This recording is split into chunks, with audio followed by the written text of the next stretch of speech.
We all know that Anakin was pushed to join the dark side for a variety of reasons. First off were Palpatine's manipulations. He dripped poisoned words into Anakin's ear, causing him to doubt the Jedi. And then of course there were the Jedi themselves, who never fully believed in Anakin, mistrusting his power and his natural abilities in the Force. And then finally there was his wife, Padme, who he couldn't openly be in love with as it went against the teachings of the Jedi Order. All of this pushed the poor conflicted young man towards the dark side of the Force. But what would have happened if all of these problems weren't there? If Anakin hadn't listened to Palpatine, or the Jedi had more faith in Skywalker, or he could be open about his marriage to Padme? How would this have affected Anakin, and more importantly, the fate of the galaxy? That's exactly what we're going to be diving into today. The twin moons of Coruscant hung low in the sky, dimmed by the rising smoke of war. Even in the heart of the Republic, fire made the skyline glow orange. Some far-off battle among skyscrapers. Droids clashing with clones in a desperate final push attack on the Republic's capital planet, orchestrated by someone in the shadows. A dark presence pressed against the Force. Anakin Skywalker stood atop the High Council Tower, cloak billowing, eyes narrowed. He sensed the tension in the Force, like a wire straining before it snapped. He felt the storm approaching, had sensed it for weeks. It was like a dark cloud hung over not only him, but the entire Jedi Order. Well, the entire galaxy. Visions haunted his sleep, death, fire, and Padme's scream.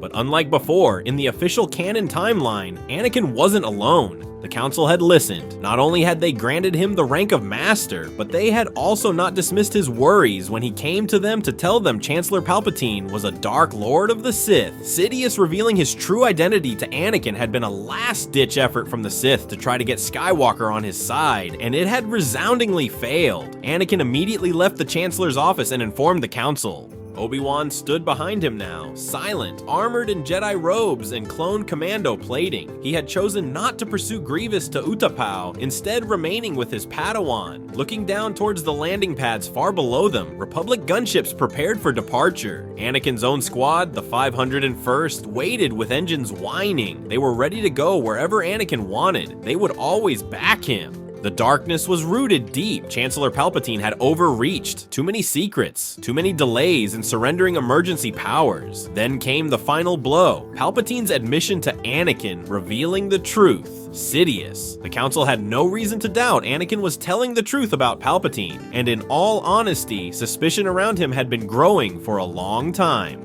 Master Yoda instructed the Order to move swiftly. Finally, there would be no debate, no waiting for a Senate corrupted by fear, no pause while Palpatine tried to pull together a new plan in the wake of Anakin's rejection. There could be no hesitation, not this time.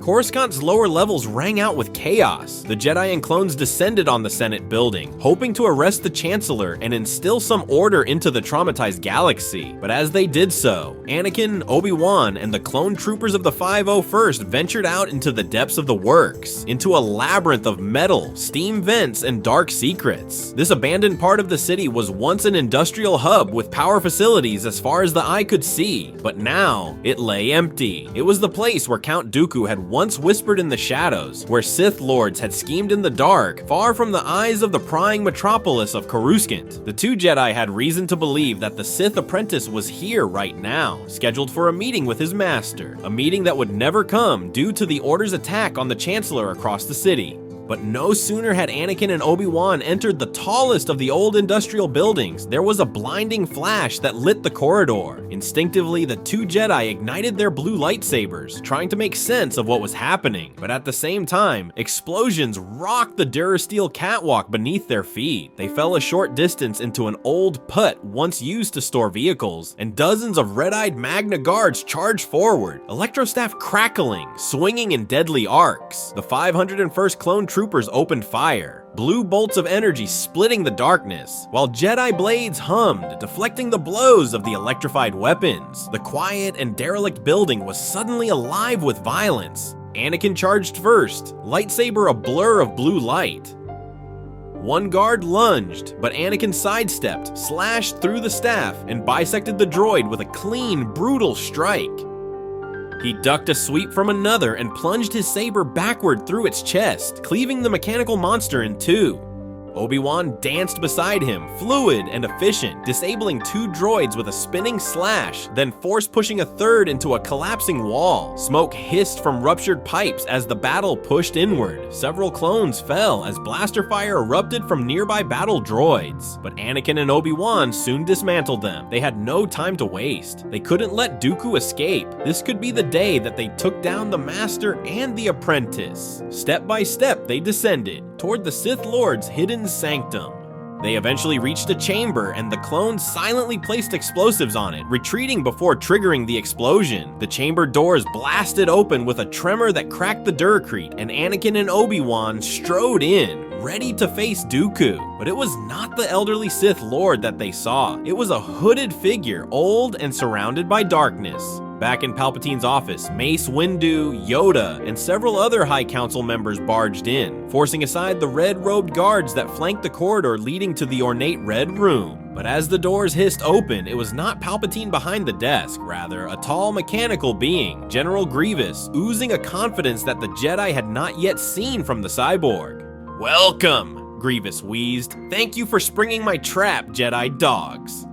The Jedi were momentarily confused before they had to duck out of the way as Grievous kicked the Chancellor's desk across the room and towards them before springing forward himself, his 2 arms splitting into 4 and 4 lightsabers simultaneously igniting. Mace's purple lightsaber flashed to life as Yoda picked himself up from the ground, and a short but intense battle ensued. Grievous was a mighty warrior, no doubt, and Dooku had trained him well in the Jedi arts, but despite his training and his confidence, he was no match for the senior Jedi Council members. Mace battled him backwards, before Ethkoth severed the being in 2.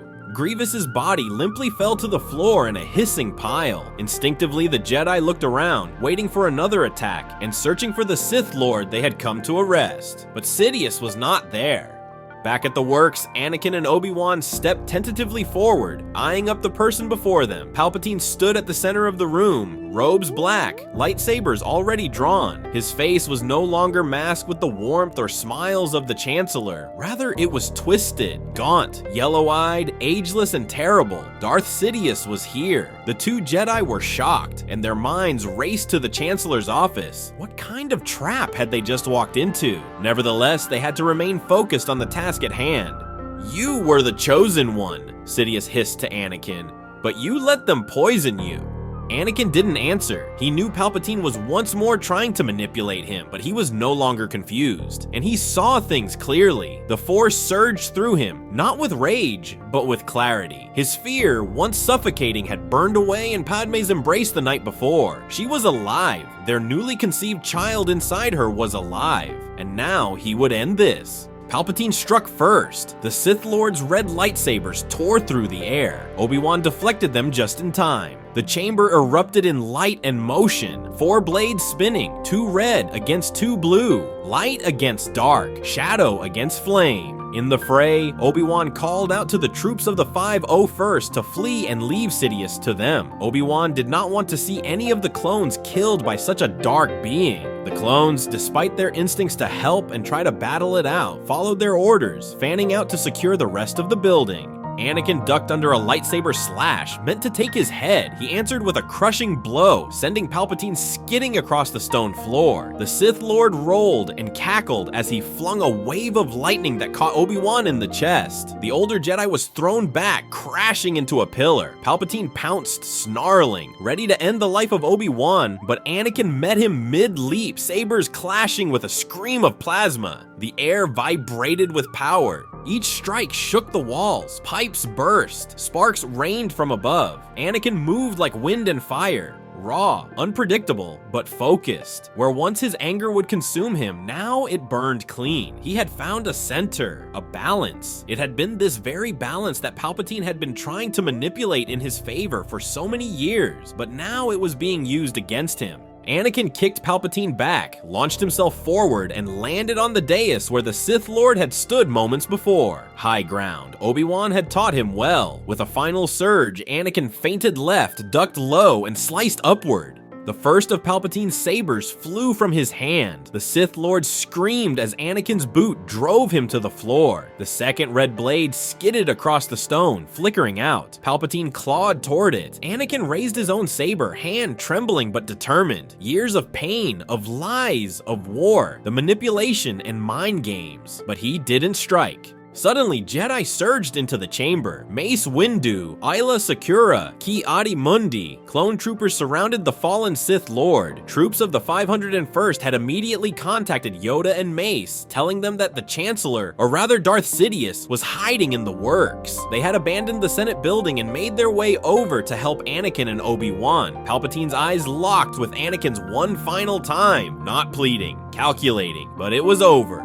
Palpatine made one last-ditch attempt to defeat his enemies, sending out a pulse of dark energy that blasted everyone in the room against the wall, stunning several of the Jedi and knocking others unconscious. However, there was one being who still stood strong, a bubble of light force energy around him, Anakin. He was more than just a Jedi in that moment. He was the light side of the Force itself. Anakin reached out his hand, and Darth Sidious found himself paralyzed and unable to move. A look of primal panic flickered across his face as he felt Anakin allow some of his darkness to creep into that light. The Sith Lord knew Skywalker was more powerful than any Force user alive today, but surely he wouldn't murder him, whether he was a Sith Lord or not. He cackled, recognizing the Jedi's weakness. But as the other Jedi got back to their feet, Palpatine noticed their looks of disgust and determination. He knew they hated him, just as he hated them, but their dogged doctrine would not allow them to kill him. But just as the smug thought passed through his mind, the air around Palpatine imploded and he felt his body strain and ache under the invisible grasp, squeezing the life from him. He looked at Anakin, his eyes pleading, then to the other Jedi who remained passive and did not stop young Skywalker. Light danced around the boy, as did dark. There was a mixture of the two, pushing and pulling. The last thing he saw before passing out was the look of balance on Anakin's face. And then there was nothingness. Darth Sidious was no more. Weeks later, and the Senate Rotunda was packed, but silent. Anakin stood at the center, flanked by Obi-Wan and Padme, who now bore the beginnings of her pregnancy openly, without fear. The Jedi Council stood behind him, united. Yoda's expression was grave, but proud. Mon Mothma stepped forward to address the assembly. The Sith plot has been revealed. Chancellor Palpatine, also known as Darth Sidious, betrayed this republic. His apprentice, former Jedi Count Dooku, has surrendered to Republic forces and is cooperating with investigations. Let the galaxy remember the Jedi not as traitors, but as guardians who protected us from tyranny. The Separatist leadership was also tracked to Mustafar, and the order for a galaxy-wide droid shutdown was made. The leaders of the Trade Federation, Techno Union, and Geonosian Foundries have all been arrested, and peace talks have begun with the Separatist Council on Serena. Peace will finally be restored, and the galaxy will once more come together.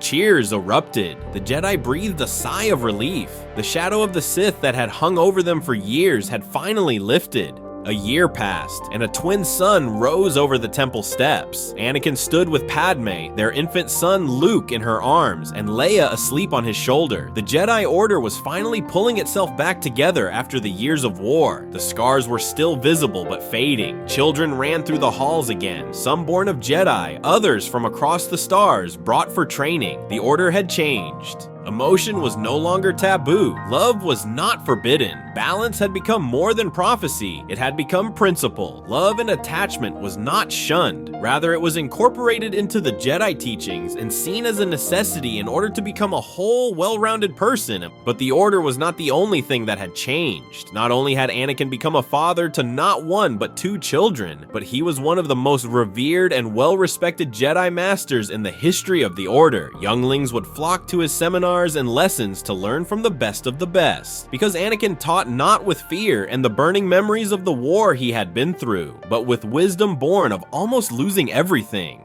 In truth, Anakin had struggled with his own feelings since killing Darth Sidious. Palpatine had been a friend and a mentor to young Skywalker for many, many years. They had been close and shared things that Anakin had never opened up about before. So for Anakin, it was not the fact that he was a Sith Lord that was such a sting. It was the betrayal and the manipulation. He felt hurt and used. Luckily though, the Jedi Council was more than understanding, and they supported Skywalker with all he needed. He allowed Padme and the children to have quarters in the Jedi Temple, where Anakin could be close to them if he needed to be. They also allowed him to have a say in the future direction of the Order, giving him the opportunity to shape the galaxy for the better under the influence of the light side of the Force. This is what made Anakin a true master. The galaxy was healed, the shadows retreated, and light was allowed to shine once more. Hope was restored not only for the Jedi, but the entire galaxy. It's true to say that darkness would never completely be gone, and there would always be dark corners in the galaxy for the likes of pirates, warlords, and those who hungered for power. But the Sith had been broken, their cycle interrupted. Anakin felt the Force in everything now, not as a weapon, not as a leash, but as harmony. He was one with the Force, and the Force was with him. In a quiet courtyard overlooking Coruscant's skyline, Anakin sat alone. He placed a hand on the metal hilt resting on the bench beside him. Not the blue saber of his youth, nor the red that would never exist. A new blade, his own. He fingered the activation switch and looked at the yellow blade that burst from it. Beautiful and golden as the sunrise of a new and more promising day. He closed his eyes and reached out into the Force. And for the first time in his life, he felt peace. So now it's over to you. What did you think of this story? Do you think Anakin would have killed Darth Sidious or showed him mercy? Be sure to let us know your thoughts and opinions in the comments section down below. Please give this video a like and a subscribe, and as always, thanks for watching.